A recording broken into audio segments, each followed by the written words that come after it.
Marcelo, do Brasil Nunca Mais, passando pela Comissão da Verdade, pelas comissões e comitês de memória, verdade, justiça, reparação, né? Uhum. Como é que entra nisso tudo o projeto do Armazém Memória? Porque, de qualquer maneira, pelo que você falou, o Brasil Nunca Mais foi um pouco o motivo da entrada e que foi para o mundo, e você começou a fazer outras coisas. Uhum. Nesse meio tempo, o que é que você fez e o que você está a fazer? Então, você tem uma coisa que o Brasil Nunca Mais ele fecha um ciclo de esforço, que era, desde 2001, a gente tinha a convicção que era importante colocar o Brasil Nunca Mais na internet inteiro, porque ali, confiando no taco do Dom Paulo, você tem uma situação assim, Dom Paulo falava, isso foi feito para que a sociedade desse um salto de qualidade na forma como entender a democracia, a violência do Estado. Então, como isso deve ser visto como um material para que você faça uma educação em direitos humanos. Não só contar a história ou que isso sirva para te mostrar a história, mas sim para refletir os direitos humanos no seu presente. Quer dizer, passados mais de 30 anos do Brasil Nunca Mais, de 85 ele vem de público, quer dizer, com quase 40 anos, 35 anos, para lá a gente consegue pôr ele inteiro na internet. E isso vem num momento em que o governo já vem sofrendo ataques, né? Então ele construiu a Comissão da Verdade, o governo Dilma, como uma alternativa a não cumprir a sentença da Corte Interamericana. Por parte do governo da Dilma Rousseff, a criação da Comissão da Verdade, ela não vem como um elemento a mais para avanço do processo de justiça de transição no Brasil. Ele vem como um elemento para se dar uma resposta não respondendo à condenação do Brasil na Corte Interamericana sobre o caso da guerrilha do Araguaia. E em cima disso, os comitês, começa a criar comitês, começa a surgir várias outras comissões, que não só a nacional, que dá cria outra situação para essa vertente da Comissão Nacional que foi criada. Então, se ela achava que ia criar a Comissão Nacional, faz um estudo aí e depois vira a página, o movimento da sociedade disse, não, se é para fazer o trabalho da verdade, então vamos fazer. E criou esses comitês todos e por aí vai. O Armazém, ele entrou de cabeça nesse processo. Então, por exemplo, a gente identificou a necessidade do conteúdo indígena. Então, passamos a atuar para a criação de um grupo de trabalho indígena. Foram criados grupos de trabalho indígena no Amazonas, que já vinha com o trabalho do Egídio Schwartz, não precisou o Armazém entrar nisso, já existia isso. Foi feito o trabalho com relação a um grupo de trabalho Suruí, que era do pessoal do Araguaia, do Pará, que criou um grupo próprio, gerou um relatório próprio. Quer dizer, os Marauá-CD, os chavantes de Marauá-CD, a gente visitou eles na Eco Rio Mais 20, contando sobre Comissão da Verdade. Lá no fim eu vejo um relatório que eles produziram por conta, onde num rodapé eles falam, pô, queremos aqui dar o toque, que o Armazém Memória foi quem primeiro falou para nós isso, que era importante. Nem sabia que eles estavam fazendo isso. Quer dizer, como você planta as coisas e você vê aparecer várias iniciativas que vão discutir essa questão da reparação indígena, de vir à tona a verdade do que está colocado sobre a violência que esses povos sofreram. Houve uma intensificação no trabalho de vir à tona a violência no Mato Grosso do Sul, porque o Mato Grosso do Sul é o lugar mais violento do Brasil para os indígenas, é um polo irradiador de violência contra os povos indígenas, visando o roubo das terras indígenas, né? A destruição da cultura, né? Tudo isso ligado aos interesses do agronegócio. Então ali, por exemplo, organizou-se 3 audiências públicas que primeiro teve relato dos Guarani Kaiowá, depois eles ampliaram isso e vários povos vieram falar do Mato Grosso do Sul, as violências que sofreram. Você tem processos em Belo Horizonte sobre os Krenaks. Então o Armazém se dedicou ao tema indígena, mas quando diz respeito a discussão da metodologia da Comissão da Verdade, a gente fez um trabalho com os familiares do Raul Amaro Nim Ferreira para discutir o que a gente esperava da Comissão Nacional, né? E aí o trabalho com a família do Raul Amaro foi feito e chegou a uma publicação de um livro, relatório, que apresentou um esclarecimento completo desse caso, né?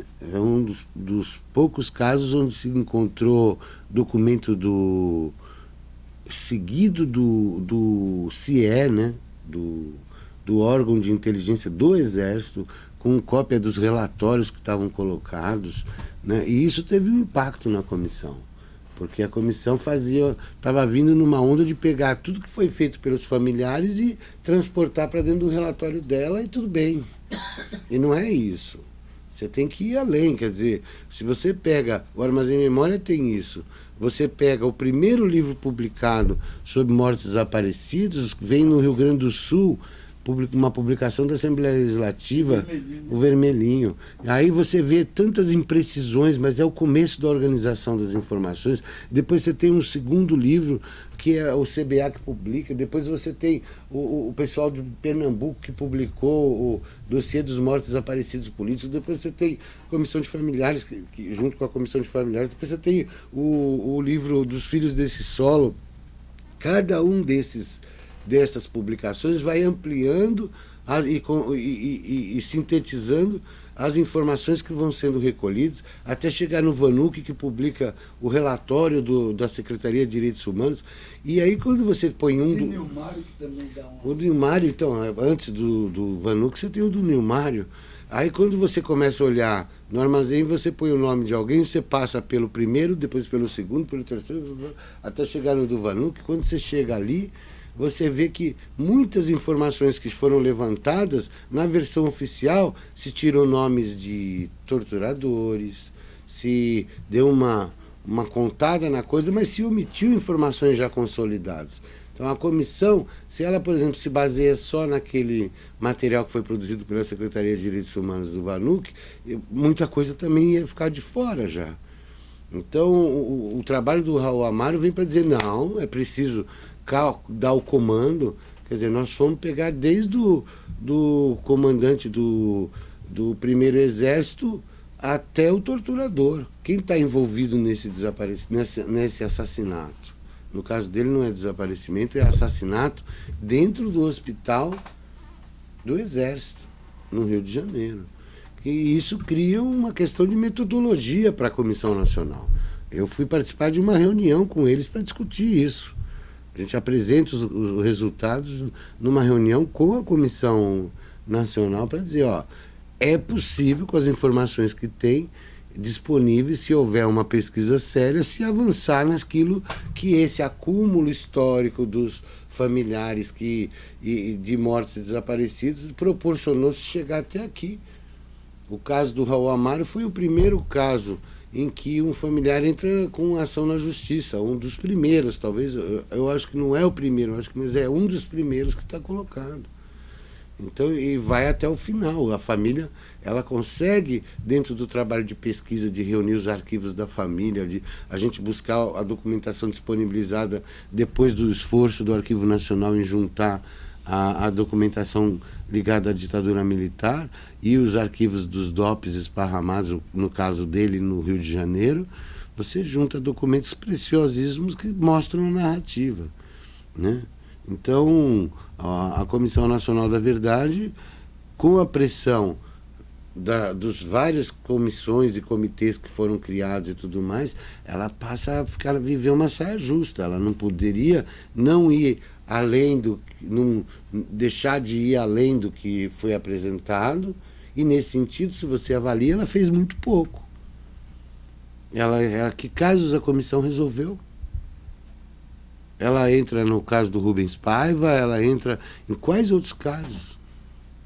Do Raul Amaro não foram eles que fizeram, foram a família mais uma vez, né, que apresentou tudo mastigado, tudo... Quais são os casos em que a Comissão Nacional da Verdade, isso precisa ser feito um balanço disso. Acho que é tarefa da sociedade pegar o relatório da comissão e verificar. Bom, no caso, eles fazem um tomo inteiro destinado às 420 e poucas pessoas. Quais desses casos eles foram além daquilo que já se sabia desde os anos 80? Né? Então, a Justiça de Transição, de um lado, ela avança com a criação da comissão, empurrada pela sociedade civil a cumprir um papel efetivo, mas, ao mesmo tempo, ela deixa a desejar dentro do que ela apresenta. Agora, ela acabou trazendo avanços. A presença de outros segmentos dentro da Comissão Nacional da Verdade é um desses avanços. Os camponeses que aparecem, os indígenas que aparecem, um breve estudo sobre LGBT, sobre mulheres, gênero, essas coisas ainda são muito tímidos dentro do trabalho que foi feito, com muito preconceito, inclusive da Comissão Nacional, que para ela é um monofoco, né? Tudo que é mono é uma merda. Então você tem a monocultura, é uma merda, né? Você tem a visão de ausência de uma visão onde você tem várias religiões que possam viver na sociedade. É uma merda. O respeito às diversidades é uma merda. E também aqui, nesse caso, você tem uma situação em que eles só olham como os grandes atingidos, os militantes de esquerda organizados em organizações político-militares ou as organizações políticas que depois também foram reprimidas. E não é verdade que é depois, foi antes e depois de aniquilar as entidades armadas. Então você tem um foco no urbano, nesse urbano político que é ligado a essas organizações e os demais segmentos da sociedade que sofreram com toda essa política que foi desenvolvida pela ditadura militar, que tiveram violências que chegam, por exemplo, como no caso do Zoaimiri Atuari, a um genocídio da população em 85% das pessoas que existiam ali antes de começar esse processo de construção de rodovia, hidrelétrica e mineração nas áreas deles, né? Então você tem uma Comissão da Verdade que ainda deixou muito a desejar dentro desse aspecto. Até porque quando os estudos paralelos, o estudo que Gilney fez, superou só na parte dos camponeses, né? Pois é, o estudo dos camponeses ele foi simplesmente jogado, como foi o dos indígenas, dos demais, numa ideia de volume 2, que é, assim, o volume dos temas que são de segunda categoria. Quer dizer, isso não existe. Quer dizer, você tem o Pedro, o coordenador da Lari, ele tem uma postura de que as recomendações que valem são as do tomo 1. Pô, como assim? Não foram 2 anos de estudo do trabalho do grupo indígena que gerou 13 recomendações importantes para você fazer o processo de justiça de transição se efetivar na sociedade e essa efetivação fortalecer a democracia no país? Se a justiça de transição é para valer para todos os segmentos atingidos. Você não pode classificar as recomendações como as recomendações para aqueles que a gente achou que é o foco principal e os demais não. Como o foco principal, se os camponeses do estudo do Gilney são 2.000 e poucos camponeses que são apontados ali, que são nada mais, nada menos que 5 a 6 vezes o número de atingidos que a comissão acha que é o eixo principal. Todos são importantes. Povos indígenas. Povos indígenas são mais de 20 vezes. Então, os números aqui, eu gosto muito daquele filme, o filme que mostra a situação da lista de Schindler, porque ele diz, quem salva uma vida, salva a humanidade. Não falo aqui os números no sentido de restringir esses números, até porque esses números são subavaliados. No caso dos camponeses, você não tem incluído os números dos mortos que foram assassinados das ligas camponesas como um todo, já no ano de 64. Que tinham fuzilamentos no campo e tudo isso. Entendeu? Do golpe já explodiu o túmulo de João Pedro Teixeira. Pois é. Então você tem essas violências que depois resultam em uma série de assassinatos no campo que sequer estão documentados. Poucos estão documentados. Não foi o doidode que não matou a doidado. Os próprios fazendeiros, o próprio pessoal já saiu matando, né? Pois é, já saiu matando, mas por quê? Porque existe, e essa era outro problema, que é um problema ideológico da Comissão Nacional da Verdade, que só vale o caso que o Estado puxou o gatilho. Bom, mas o Estado, a gente vê agora nos processos de corrupção que estão aparecendo na sociedade, que o Estado e o empresariado é imbricado uma coisa com a outra. São coisas que se misturam, né? Então, o cara quer... O depoimento do Cláudio Guerra, né? Que foi valorizado durante o processo da Comissão Nacional da Verdade, mas quando o Cláudio Guerra fala que ele se deslocou do Espírito Santo para o Pará, junto com uma equipe, ele falou, eu não fui, minha equipe foi. E ela foi e era gente da aeronáutica junto, que vai lá e mata limpa uma área indígena para entrar uma mineradora. Esse depoimento do Cláudio Guerra não é valorizado. Mas o do depoimento do Cláudio Guerra, que fala que queimou e incinerou corpos dentro de uma usina no Rio de Janeiro, desativada e tudo isso, aí esse é valorizado. Que critério de justiça é esse, de verdade é esse, que uma coisa que se fala é valorizada e outra não, porque estão criando categorias de atingidos? Quer dizer, é esse o processo de justiça e transição? Então ele não se efetiva, né? Todos os estudos que eu cheguei a ver e ouvir as pessoas debaterem sobre ele, colocam que a justiça de transição ela necessita que os seus 4 eixos funcionem ao mesmo tempo. A verdade é só um eixo. A reparação é outro eixo. A punição dos torturadores é outro eixo. E a criação de mecanismos de não repetição é outro eixo. Se eles não funcionam concomitantes e se desenvolvem na sociedade juntos, a justiça de transição não tem efetividade. Não adianta você fazer como no Brasil, que eu vou lá e faço a reparação primeiro. A reparação, se você faz só a reparação, ela se torna um cala-boca e um esquecimento. Aí a briga das pessoas que foram reparadas e dizer a reparação ela tem validade porque ela reconta a história. Aí eles estão puxando o assunto da verdade, né? Dos fatos, das coisas. Aí vem o Estado e diz, então vamos fazer a comissão da verdade. Aí ele faz a verdade e faz a reparação, mas ele não implementa a justiça. Há um bloqueio na discussão da justiça. Até porque pode existir até mais de uma comissão, né? Não, pois é, mas dizer, no nosso caso... Pode ter outro momento político. Isso, mas quanto mais longe isso vai ficando, aí pior, mais a situação ela se desorganiza no sentido de um avanço da sociedade, né? Porque a gente fez uma transição lenta, gradual e sob controle do Estado. E ela continua essa transição lenta, gradual e sob controle do Estado. Então agora eu faço a Comissão da Verdade, mas eu não deixo abrir processos contra as pessoas que eles apuraram. Eles não deixam que esse processo se torne efetivo dentro do ramo da justiça. Eles não criam, se na justiça há um impedimento de avançar no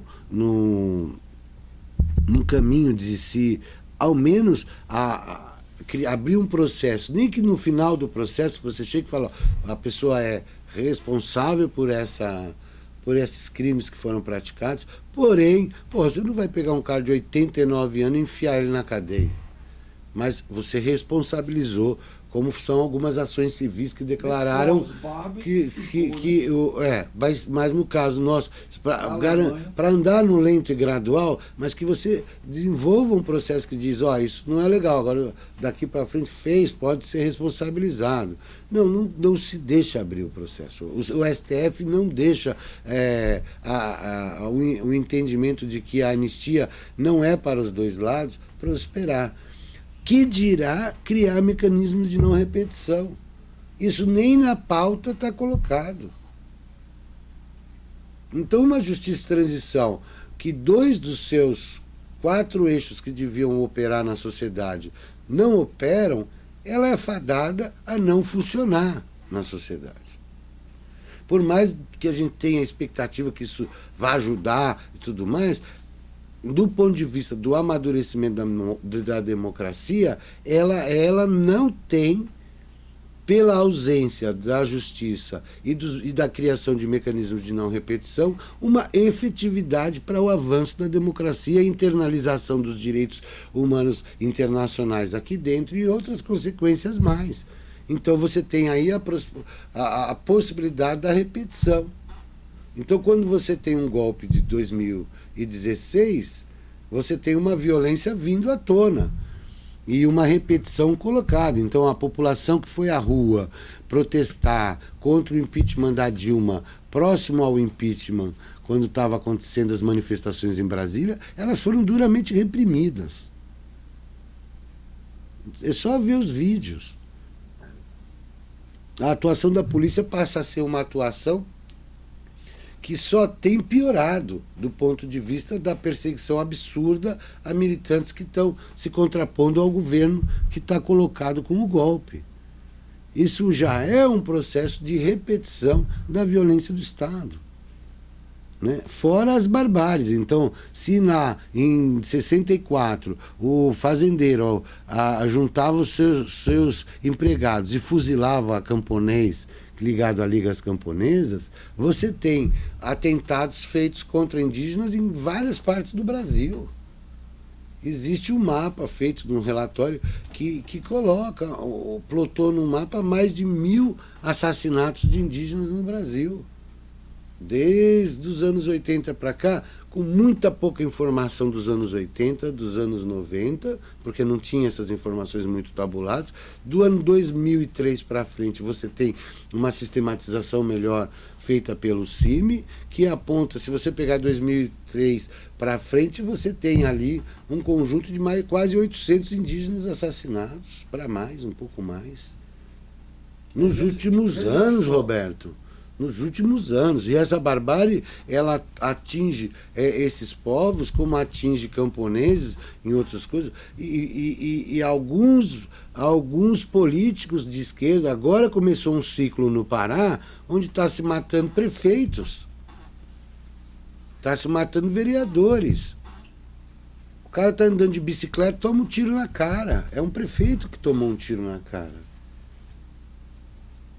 Não se apurou, não sei as informações corretas sobre o porquê, quem está envolvido, como o cara não vai, que briga política foi essa, se está envolvido denúncia de corrupção ou não, o que é. Mas a ação de desestabilização da democracia tem gerado atitudes onde se matar ficou muito mais fácil. O dedo coça e o cara mata. Você vê o Bolsonaro subir num caminhão e dizer, olha, o MST vai levar chumbo do setor do agronegócio. E ninguém faz nada. Isso não é incitação à violência? Isso não é uma repetição daquilo que se faz? E o judiciário, quando vem... O jornalista da revista disse que é para matar Lula e... O jornalista recentemente falou uma barbaridade dessa. O Lula vai ganhar a eleição, tem que matar o Lula. Quer dizer, como é que você faz uma justiça de transição nos moldes que o Brasil está fazendo e quer que esse tipo de coisa, a sociedade dê um salto? Não dá esse salto, não existe mágica na sociedade. Mas apesar disso tudo, com todo esse cabedal de informação que vem desde o Brasil, porque na verdade o próprio Brasil nunca mais é uma espécie de uma comissãozinha meia da verdade. Ele já era em 85. Mas veja só, então, e o aparecimento de todo esse tipo de informação que foi digitalizada, hoje a gente vê algumas experiências, mesmo nessa crise, que começa a mostrar uma determinada segmentação que determinados setores começam a trabalhar. O Gilney também, duas experiências engraçadas dentro da UNB. Gilney Viana trabalhando uma memória camponesa. E você mesmo trabalhando um observatório que leva não só a memória, mas um observatório do que está acontecendo. Então Fala um pouco sobre isso. Você tem assim, atuar em direitos humanos hoje no Brasil, ele é uma situação muito difícil para quem tem compromisso com os direitos humanos. Primeiro, pela própria fragilidade dos direitos humanos. Setores grandes dos direitos humanos estão desarticulados, setores grandes dos direitos humanos foram cooptados para uma lógica que não é uma lógica de trabalho que venha produzir algo